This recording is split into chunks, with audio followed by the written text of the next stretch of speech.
Muito bem, é, é sempre oportuno tocar nesse assunto, porque eu acredito que ele é de importância vital para a inteligência de todo estudante sério, né? E seguindo aqui o que eu aprendi e continuo aprendendo com o professor Olavo de Carvalho, todo estudante sério ele tem que entender que a vida de leituras ela é a parte formal, né, da busca de conhecimento. Ele precisa se interessar pela realidade antes de julgá-la. É, é mais ou menos assim, muitas vezes, para quem conhece as aulas do professor Olavo, sabe que muitas vezes, né, quando ele está aconselhando as pessoas, né, quando ele está ali procurando orientar as pessoas nos seus estudos, o que ele diz? Quando você estiver lendo alguma coisa, acredite em tudo que tiver dito. Você vai poder julgar isso mais tarde. Em primeiro lugar, você vai ter que acreditar para que a coisa se articule na sua mente. Ou seja, você tem que ter um interesse real pela coisa, para poder intuí-la mais, do modo mais preciso. Ele sempre diz isso, você pega suas opiniões e guarde tudo na gaveta, até segunda ordem, né? Por exemplo, o próprio professor Olavo, na sua juventude, lá no período dos anos 60, já trabalhava como jornalista e ele era um comunista de carteirinha. E ele mesmo, muitas vezes, em suas aulas, confessando é, alguns alguns flashbacks da sua vida, né, para exemplificar a situação no Brasil atual, ele explica que no passado, né, lá como jornalista, no período do regime militar, né, prestando apoio aos comunistas, né, sendo ele um comunista, ele ajudou a sindicalizar jornalistas. Então, ele mesmo se sente responsável por toda esse ingresso da mentalidade esquerdista na mídia brasileira. E nas décadas seguintes, né, ele mesmo percebeu qual o preço, o que isso custou para as inteligências, né? Então, ele mesmo se sente parte do problema e o que ele vem fazendo desde uns 30 ou 40 anos atrás, na medida em que ele percebeu que realmente o comunismo é uma coisa muito ruim. Isso ele explica também, como eu disse, a entrevista, né, que eu mais recomendo do professor Olavo é aquela que ele concedeu à Rede Vida. Lá ele explica bem, de uma forma mais sucinta, todo o método dele e a relação dele com a filosofia, com a vida intelectual, com os estudos, né, como professor, como pedagogo. Então, você percebe que ele viveu intensamente. Ele não era só uma pessoa que estava enfiada num gabinete estudando.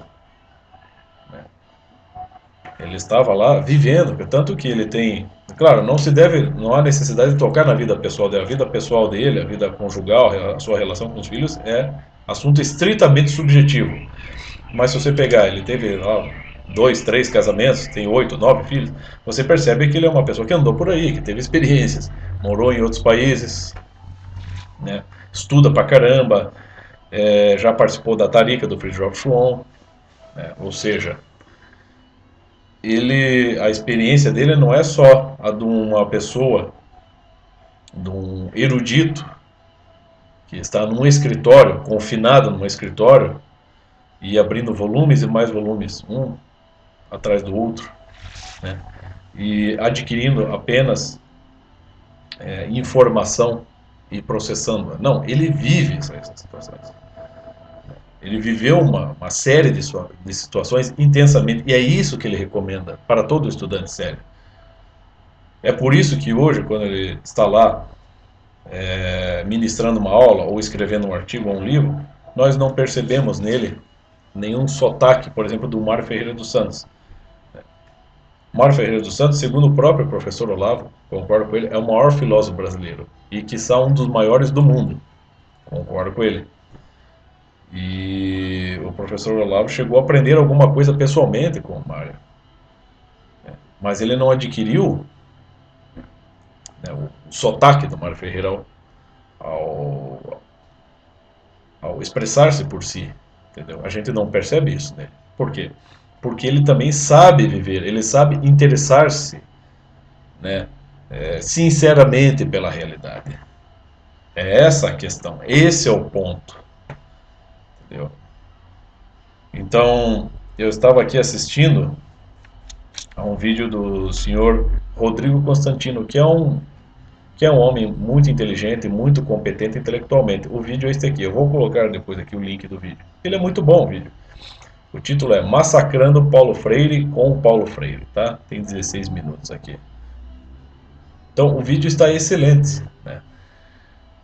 A questão é a seguinte, o que a gente percebe? Primeiro, nós já percebemos o sotaque do professor Olavo no Rodrigo Constantino, né? Mesmo que ele, vamos dizer que há anos os dois não se comuniquem, né?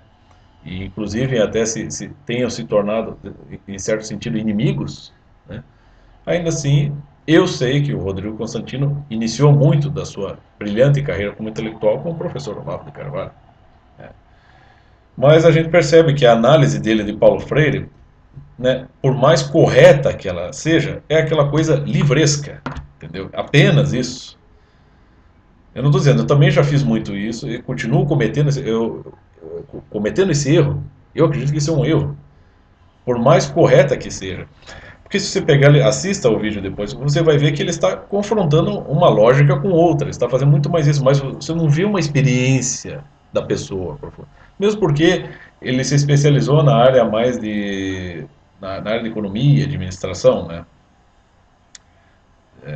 Tornou-se agora um comentarista político aí na Jovem Pan, mas você não percebe, eu não sei se ele é um cara dotado, em primeiro lugar, para tornar-se um grande escritor, embora eu não tenha lido nada dele, mas percebendo pelos comentários dele. E também não sei se ele é um cara que tem o talhe para, vamos dizer assim, opinar sobre educação, entendeu? Por mais que ele conheça. É aquela velha história, sempre cito aqui, do Miguel Reale. Isso está num livro que é um compêndio de filosofia neotomista do Fernando Arruda, em que ele põe um trecho lá de Miguel Reale, e o Miguel Reale explica o intelectual... Ah, não, perdão, errata aqui. Isso está no... É do Miguel Reale. A frase é do Miguel Reale, mas ela não está no livro Fernando Arruda, né? Está no livro do próprio Miguel Reale, que é Lições Preliminares de Direito, na introdução ali, que ele faz ao estudo do direito, ele explica. O verdadeiro intelectual é aquele que não se torna apenas um erudito, mas que sabe dar um sopro de vida para os seus estudos. Ou seja, tem que o alento que vem da sua alma, do seu espírito, da sua experiência, tem que se projetar nos estudos. Aliás, até o professor Olavo fala, não é só o livro que vai contribuir com a sua inteligência, com a linguagem, né, com as meditações, com a linha de pensamento, com o estilo literário, mas é você também que vai projetar as suas experiências para compreender o livro. Você vai dar um ponto de vista. Quando eu faço lá a minha interpretação do Dostoiévski, dos demônios do Dostoiévski, e comparo aquilo com a história do black metal na Noruega, bom, eu estou focando num ponto de vista, né? Estou projetando a partir da minha experiência a partir daquilo que eu vivi, que eu vi de perto também, né? E a partir daquilo que eu gosto de cultuar, que é rock e heavy metal, entendeu? Então você tenta articular as coisas e dar uma pequena contribuição. É assim que funciona. Mas a análise do Rodrigo Constantino ela é apenas lógica, entendeu? Ela não é uma... Ela, assim, é uma coisa que eu percebo muito nos Olavetes, né? Grande parte dos alunos do Olavo, a pessoa ela quer mostrar muita coerência nas situações. Como eu disse, a pessoa tem muitas vezes medo de falar dos seus gostos pessoais. Então ela tenta dar uma imagem de que os gostos dela, né, a relação dela mais subjetiva com o seu entorno, com a cultura popular, né, com os produtos de cultura seculares, vamos dizer assim, ela é totalmente coerente com a vida dela de intelectual, de estudo. Pode ver, né, quantos... O Lavese até acho que ele disse uma vez isso aqui, estão sempre justificando seus gostos. Ah, não, eu escuto tal música de tal artista porque ele é a favor das armas, né? Eu leio eu assisto o filme de tal ator porque ele é uma pessoa conservadora, entendeu? Eles estão sempre assim.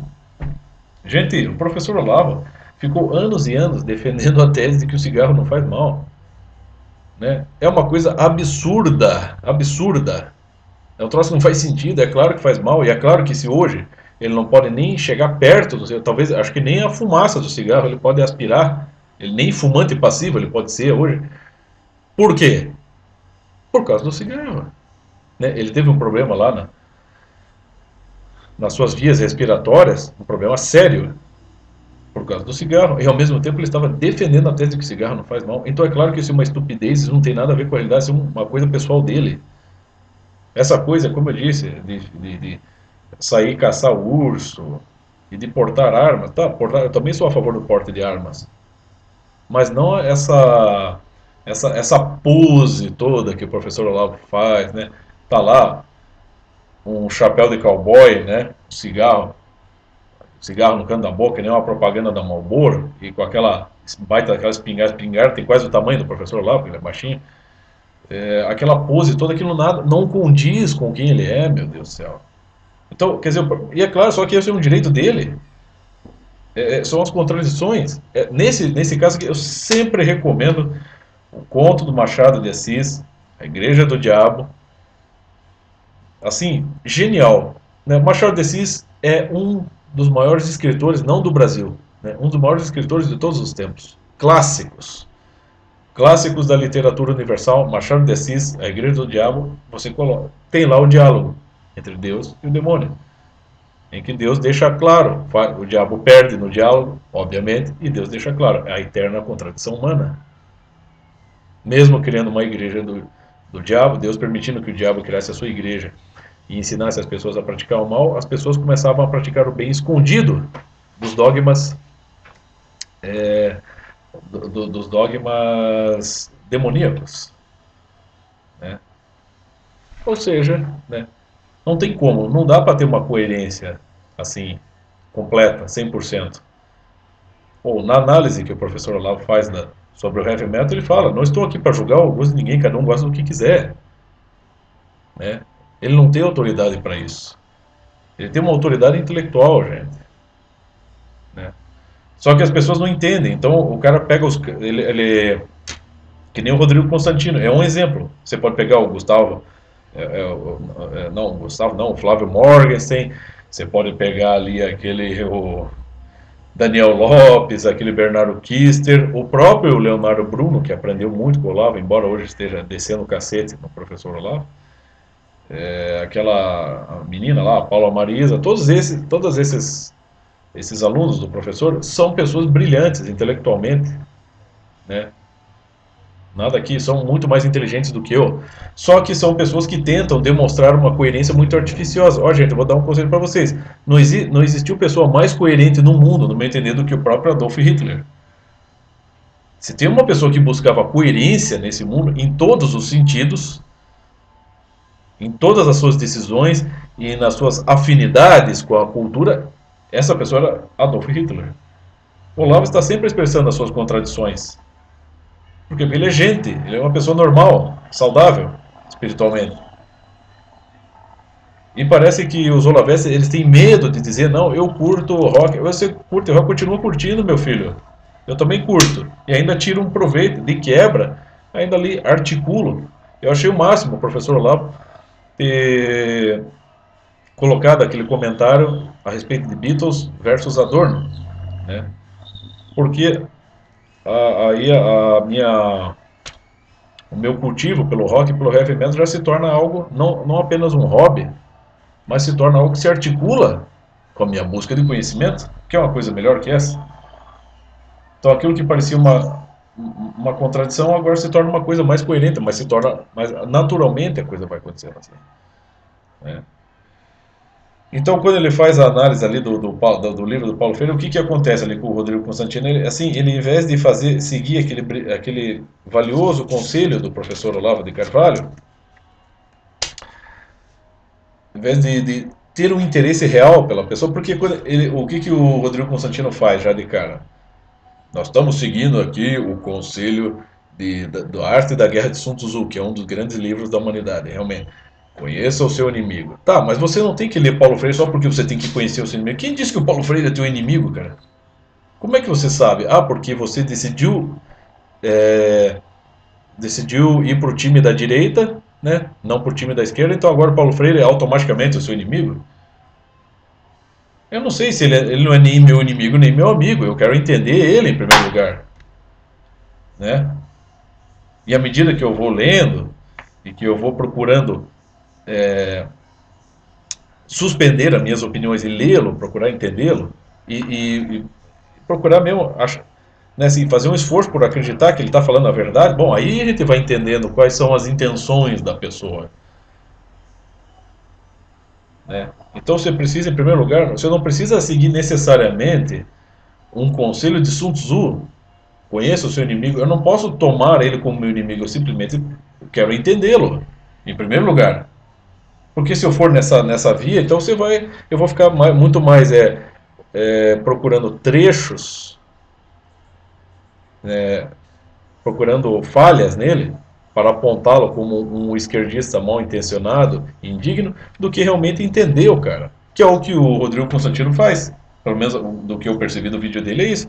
Ele vai pegando as partes mais explícitas ali do livro. Ele pega um livro do Paulo Freire e vai lendo as partes mais explícitas ali, no sentido dele se declarar como um ideólogo da esquerda que quer formar militantes. Pô, mas aí é muito fácil. Mas e o método Paulo Freire? Por que ele não pega os trechos onde o Paulo Freire parece mais isento nas suas conclusões, no seu raciocínio, e muitas vezes parece até concordar com o pessoal da direita, vamos dizer assim. O que o professor Olavo disse na entrevista que ele concedeu ao Pedro Bial, em que ele discordava da escola sem partido e colocava a questão assim: é necessário ter escolas com todas as ideologias para que a criança possa crescer. Ideologia sempre vai existir. Então a criança vai poder, no futuro, optar por uma. Mas dá a chance de todas, né, num sentido democrático. Olha, aqui nesse livro, aqui ó, do Paulo Freire, são, aqui no caso, a importância do ato de ler, em 3 artigos se completam. Essa aqui é uma espécie de conferência da qual ele participou, acho que foi em 1980, né? Então aqui ele mais ou menos coloca uma ideia assim, de que no caso aqui ele coloca toda a classe dominante, ele sempre vai, claro que ele pensa na linha marxista, isso é óbvio, mas ele fala que toda a classe dominante, ela de certa forma, né, ela vai de algum modo ela vai influenciar muito a educação. Ela vai determinar muita coisa no curso da educação, isso conforme a visão dele, e ela vai passar os seus ideais, os seus valores, né? Ela vai acabar fazendo prevalecer a transmissão dos seus ideais e valores pela educação. Só que ele não coloca isso como algo ruim, ele coloca isso como algo que tem que ser, tem que ser combatido, né? Ao mesmo tempo que quando ele fala aqui, ele fala da neutralidade, né? Vamos dizer assim, é um dos aspectos que ele mais critica aqui, né? Na, na, nesses artigos aqui, quer ver?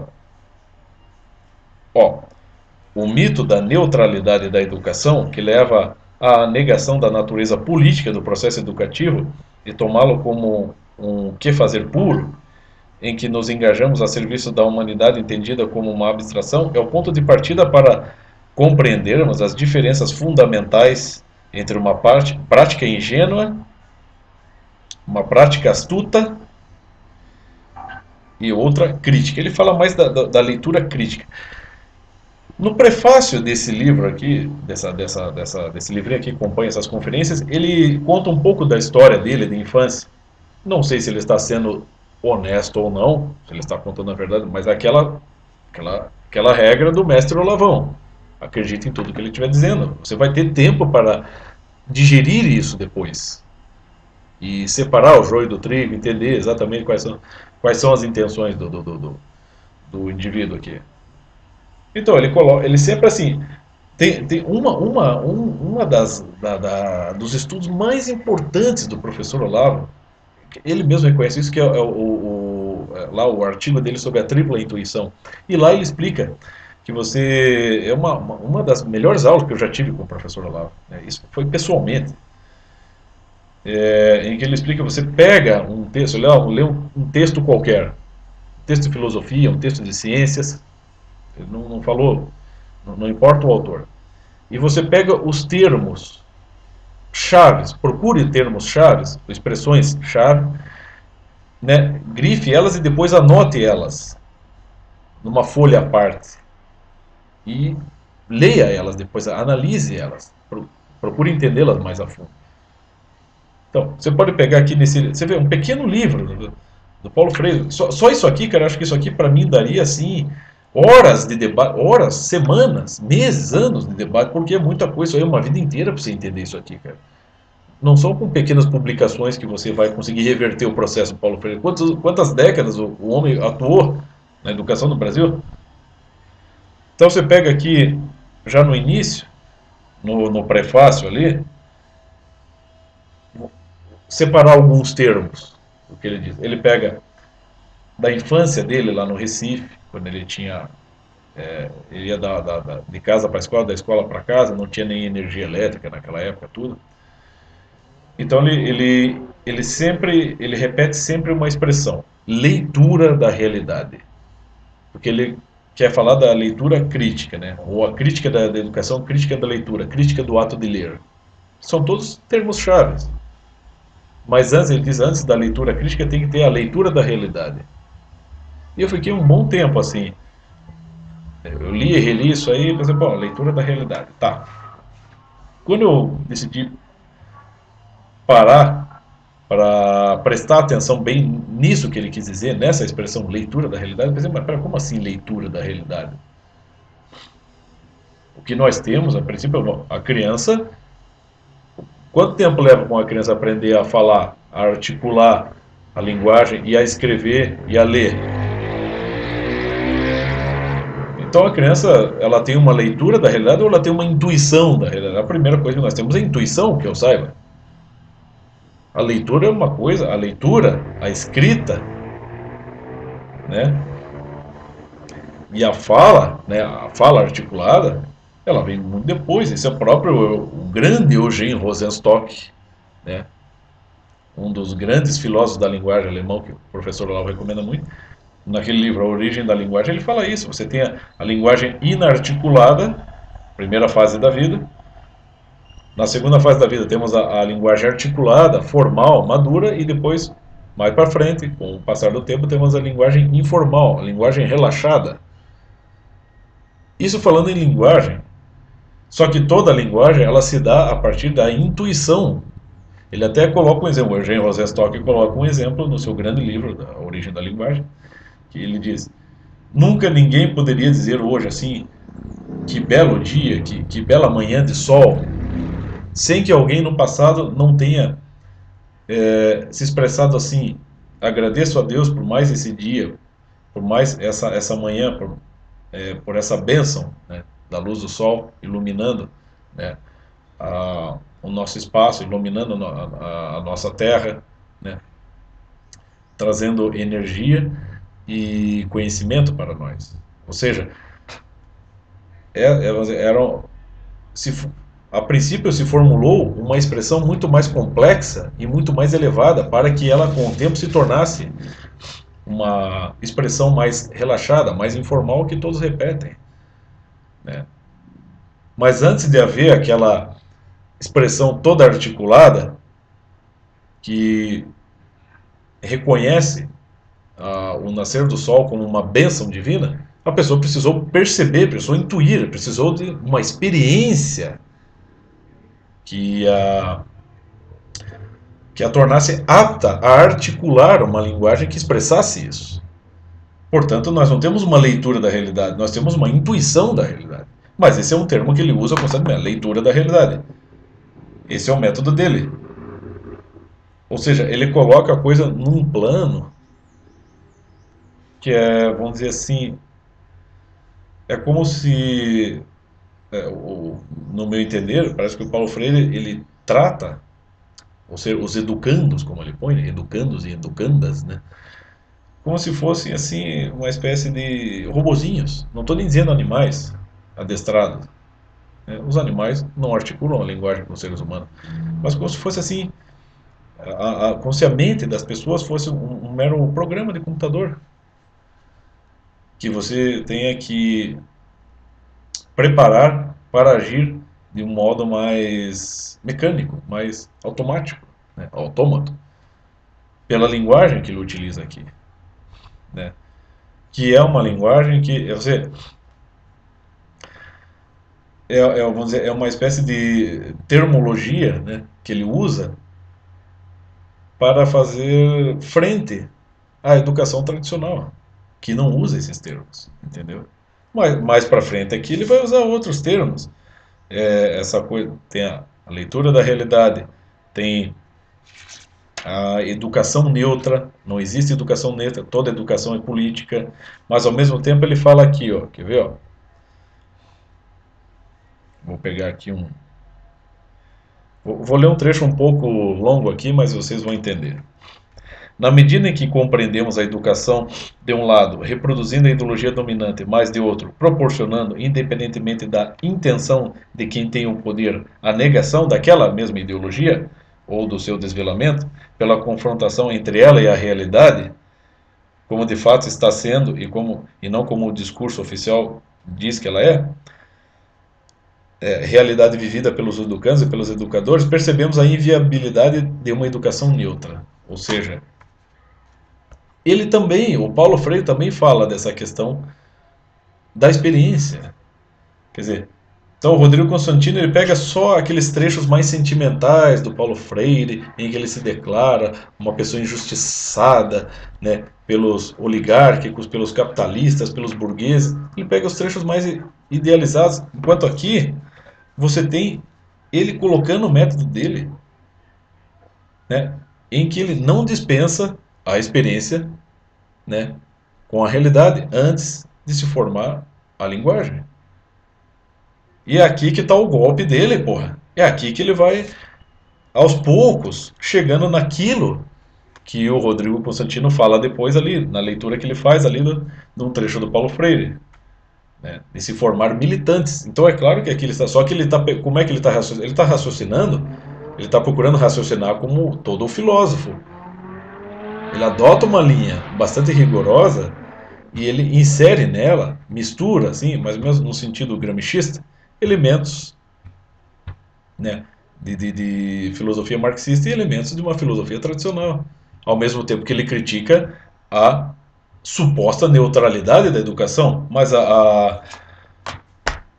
ele se refere muito aqui à aristocracia ou aos burgueses, à classe dominante, né? Exatamente, nesse sentido aí esquerdista, que são sempre né, a elite que está tomando conta e ela que faz, ela que determina o curso dos valores, ela que faz impor os valores conservadores. Ele vai chegar a isso, mas primeiro ele vai falar, ele vai se expressar nesses termos aqui, ó. A partir desse momento, falar da impossível neutralidade da educação já não nos assusta ou intimida. É que o fato de não ser o educador um agente neutro não significa, vejam só, necessariamente que deva ser um manipulador. A opção realmente libertadora nem se realiza através de uma prática manipuladora, nem tampouco por meio de uma prática espontaneísta. Veja só. Aqui ele está fingindo ser isento. Entendeu? Nem palavra, nem esquerda nem direita. Né? Nem manipuladora, nem muito espontânea, nem muito, né, avacalhada, né, sem critério nenhum. A manipulação é castradora, por isso autoritária. O espontaneísmo é licencioso e por isso irresponsável.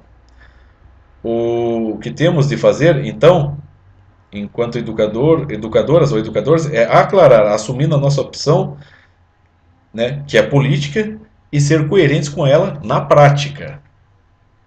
Ou seja, o que ele coloca como uma situação, qual que é a neutralidade para ele não deve ser o ponto central ou o ponto determinante, não, é a política. Então, ele atribui a neutralidade à educação conservadora, à educação elitista, à educação aristocrática, burguesa, né? Cristã, talvez. Mas a política não. E a educação, não sei, que ela sempre, como ele dá a entender, que ela é sempre política. A educação, ela não se faz sem haver uma, uma arte política, né? Ele fala assim, ele põe aqui num trecho, né? Quer ver aqui, ó? Isso não significa, porém, que a natureza política do processo educativo e o caráter educativo do processo do ato político esgotem a compreensão daquele processo e desse ato, ou seja, o processo do ponto de vista crítico. É tão impossível negar a natureza política do processo educativo quanto negar o caráter educativo do ato político. Ou seja, para ele essas coisas estão necessariamente articuladas, educação e política. Porque para ele é só a política que é, né, mais um termo do Paulo Freire. É a política, você vê, para ele a educação ela é libertadora. Só vai haver um processo de libertação a partir de um ato de educação que, por sua vez, é um ato também político. Né? Educação e política se articulam. E ele insiste muito, se você puxar mais uma terminologia dele aqui, nessa coisa do processo libertador do indivíduo. Ele não fala nenhuma coisa coletivista, comunista, ele está falando de um processo libertador. Então, quer dizer, ele vai pegando, ele vai se fazendo bem, acredito eu, num processo gramscista, como o professor Olavo explica, estilo revolução cultural, ele vai articulando as palavras, ele vai misturando as coisas, né, os termos, né, vai recorrendo então ele vai falar do indivíduo, né, mas ao mesmo tempo que ele vai formar militantes que vão se engrenar num coletivo. Mas a princípio ele está defendendo o indivíduo, a libertação do indivíduo. A educação é libertadora, né? E ela só se dá por um viés político, não neutro. Ou seja, né, ele vai misturando coisas. Para ele a neutralidade ela é estéril. Para ele a neutralidade é aquela coisa de você ensinar matemática, ciências, português, língua inglesa, língua espanhola, né, geografia, estudos sociais, e tudo isso voltado para a humanidade de forma muito abstrata, ou seja, ele desqualifica a educação conservadora como se fosse neutra, como ela nunca foi. Um colégio militar não é um colégio neutro, né? Todo colégio militar, em geral, é católico. Portanto, você já tem duas ideologias ali. Eu estudei em colégios católicos.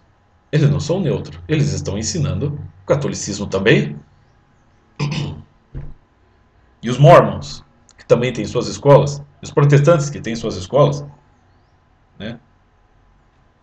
Universidades evangélicas. Mas o que a neutralidade para ele é assim, é não ter a política no meio. Para ele é a política que é determinante da a educação que por conseguinte ela é libertadora. Mas espera aí. Isso vai estar, se você perceber, a princípio parece que está tudo muito coerente. Pô, então ele está falando a verdade. Mas se você olhar bem, isso vai estar em plena contradição com o que diz, com o que está dito em Mateus, na Bíblia, nos 4 evangelhos, né?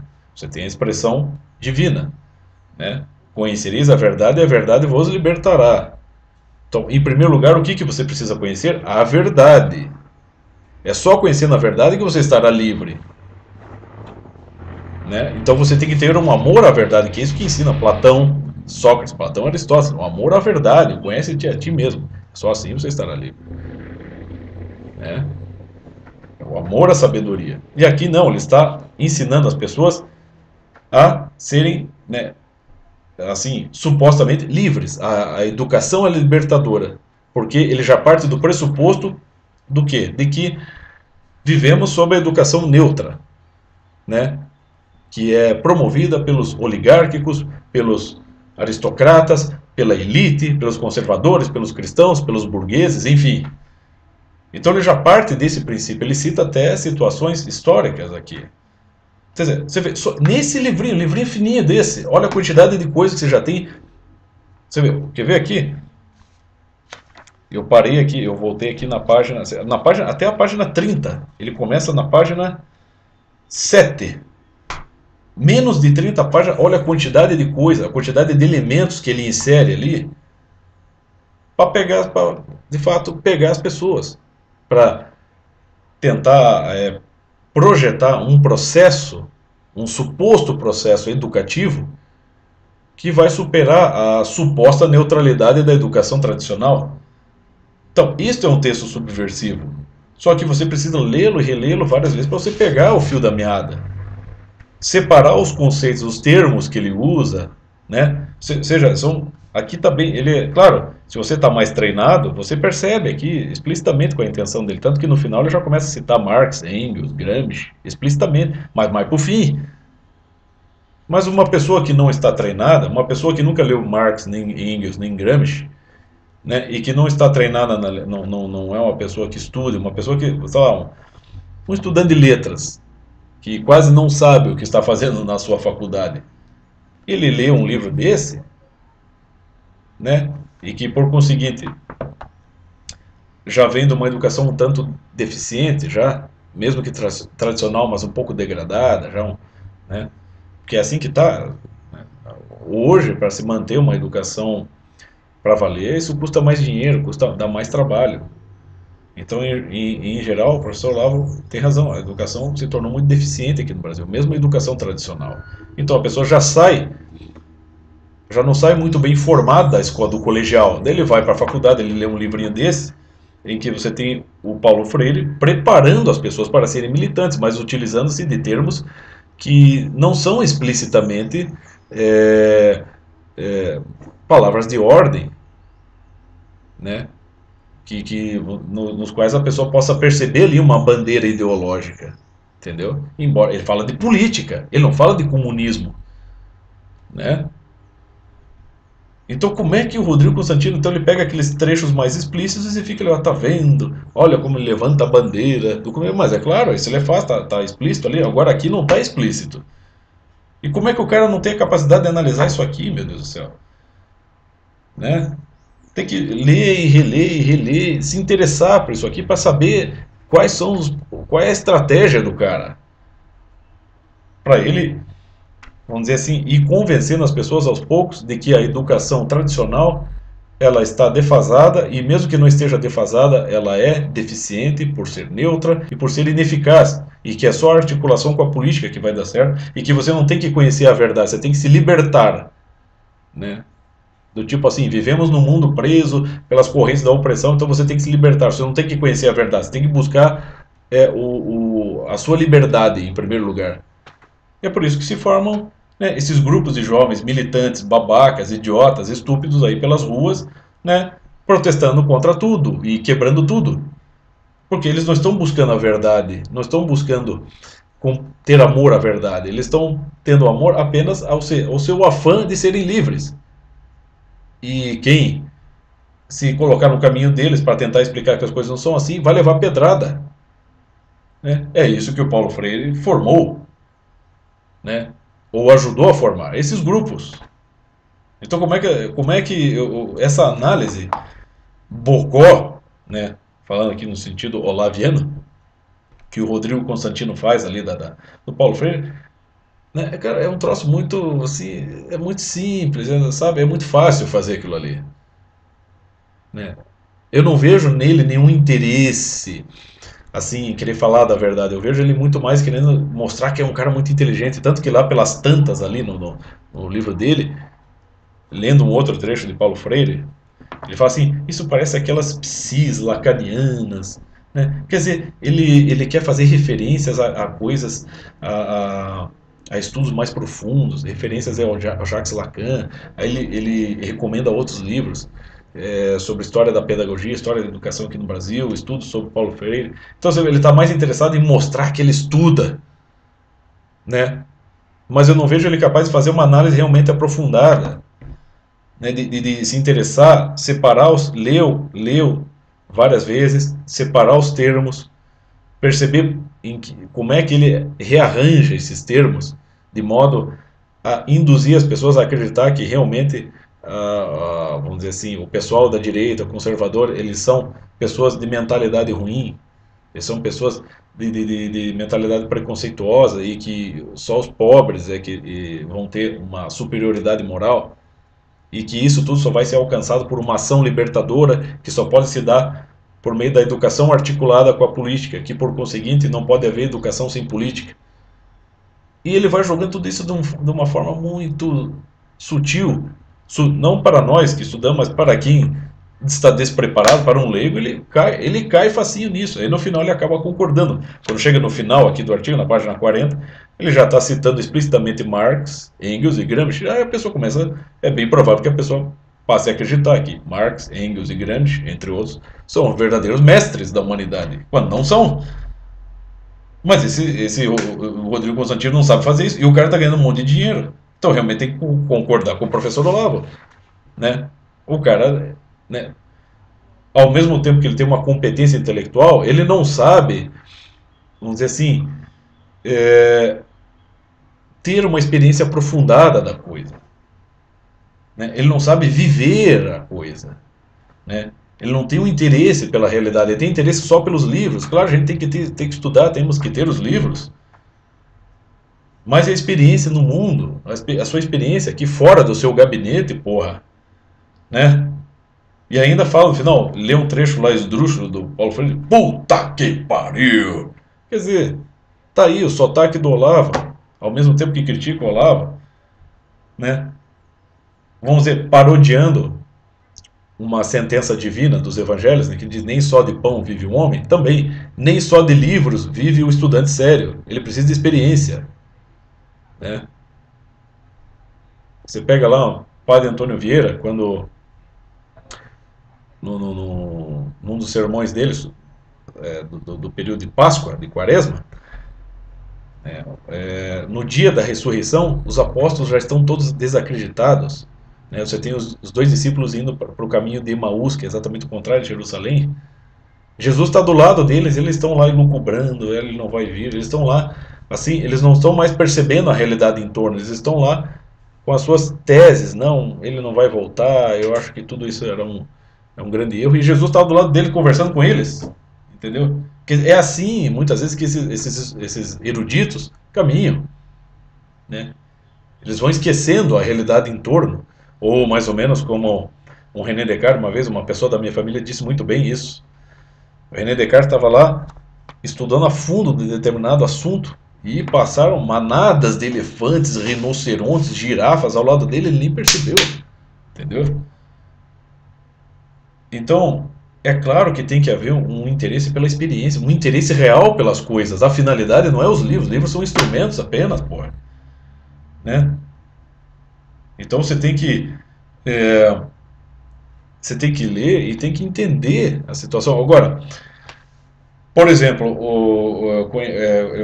eu que vivia numa favela com a minha esposa um bom tempo, eu percebia lá muitos casos como esse. O cara lá era um semi-letrado, um semi-analfabeto.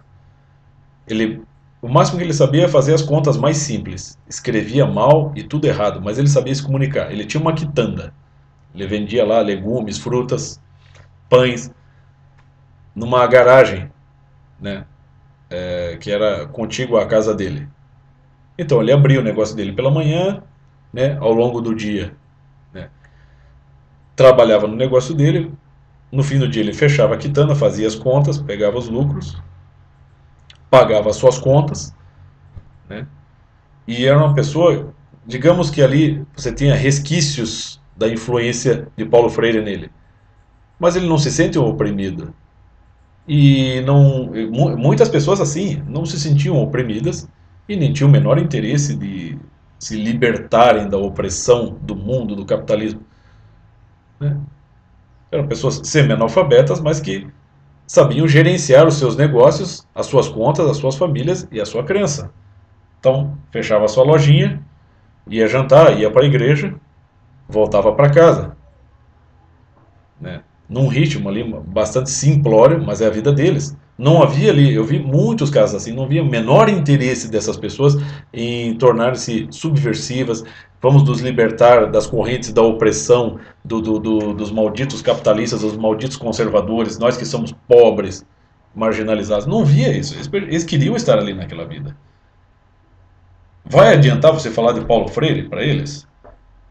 Vai adiantar você dar essa explicação que o Rodrigo Constantino deu ali sobre a relação disso com as psis lacanianas? Pelo amor de Deus, meu, sabe? Tem que pegar esses olavetes, botar eles para andar numa favela, meu. Sabe? Eu já andei em boca de fumo, meu troço é feio. Ninguém lá, tá todo mundo lá cagando para linguagem, para educação, para o que quer que seja, meu. Tá? As pessoas lá estão tendo que sobreviver, né? Muitas apelam para malandragem para sobreviver, outras procuram ser honestas e sofrem pra caramba. Nenhuma tem a motivação de ser um revolucionário, porra.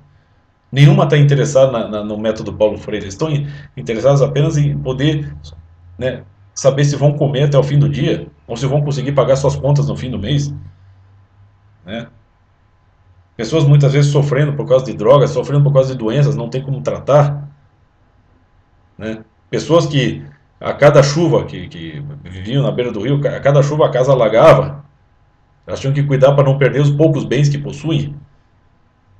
Né? Então, quer dizer, a situação é muito complexa, muito variada. Como é que você pode achar que e, só com ações, lendo esses trechos explícitos de Paulo Freire, você vai conseguir deixar claro para o público em geral que o Paulo Freire não serve como patrono da educação? Não serve mesmo, é claro que não serve. Mas isso não faz a menor diferença para uma grande parte da população que está preocupada em sobreviver e está procurando fazer isso da maneira honesta, né? Que são semi-analfabetos, né? Mas que não têm interesses em ser alfabetizados. Eles têm interesse, em primeiro lugar, cuidar do sentido da vida deles. Eles estão cuidando, antes de melhorar a sua linguagem, a sua educação formal, eles estão preocupados em intuir a situação, e eles intuem muito bem a situação em que eles estão vivendo, em que eles precisam gerenciar muito bem, né, os seus atos, as suas escolhas, para que eles não saiam no prejuízo, para que eles não passem fome. Né? Essa é a questão. Então vocês tomem cuidado, né? Porque, Olavetes, né? Porque a partir do momento que vocês toparem com um ex-comunista, né? Um comunista arrependido, e que procure estudar a fundo as coisas, ele vai ter muito a dizer, porque ele teve uma experiência profunda e vocês não tiveram. O professor Lavo é um ex-comunista, ele teve uma experiência profunda das coisas, é por isso que ele é um gênio. E ele sabe explicar muito bem os processos, né? Seja de doutrinação, seja de lavagem cerebral, seja de indução ao erro, seja de indução à militância. E ele sabe ilustrar isso com exemplos simples, não com exemplos de alto nível intelectual. Não é assim que você vai conseguir se comunicar com o público. Né? Com o público geral, se você quer se dirigir ao público geral, que muitas vezes ou não lê ou não nem tem tempo de estudar, nem tem tempo de prestar atenção nisso, como é que você vai tornar claro essas coisas? Né? Como é que você vai deixar claro essas situações? Então eu convido o senhor Rodrigo Constantino e qualquer outro Olavete que fica enfiado num gabinete só estudando, vai visitar uma favela e vai perceber a situação real em que as pessoas vivem, para perceber se elas realmente estão se importando ou não com a influência ou não de Paulo Freire, e se essa influência é negativa ou positiva para eles. Vocês têm que perceber isso, gente. Senão vai ficar um bando de eruditozinho aí, bancando o espertinho, bancando o inteligentão, e não vai estar prestando porra nenhuma, de serviço nenhum, para ninguém. Vai estar só incentivando outros alavetes, né, a serem altaneiros nos diálogos, se é que há diálogo, né? Vocês têm que prestar atenção que, por exemplo, o Lula, como o professor Olavo falou, o Lula, ele é burro e ele é um dos resultados da educação do Paulo Freire aqui no Brasil. Só que o Lula, ao mesmo tempo, como ele mesmo explica, tem um traquejo social monstruoso. O que o Lula faz quando ele está em público? Ele vai abraçar o público, ele vai lá fazer, né, o teatrinho dele, ele vai lá fingir que ele é o pai dos pobres, que ele é injustiçado. Tá aí. Esse é o método Paulo Freire. Ele faz isso muito bem, meu filho. É só que ele tem um contato com o povo. Você não pode dizer que ele não tem, ele tem. E ele é esperto o suficiente para isso. Agora, o que, que acontece com esses Olavetes? Não me misturo. Não ando com quem não é cristão. Vai se fuder, porra. Vai tomar teu cu, meu. Tá? Vê se aprenda, amadurece, vira homem, meu. Tá? Fica enfiado assim no seu gabinete e a única conhecimento que tem é livresco, meu. Sabe? Por exemplo, o Bolsonaro, ele é chúcaro, mas ele também vai. Ele tem um contato direto com o público, ele vai, né? Então ele tem essa vantagem, pelo menos em relação ao Lula, né?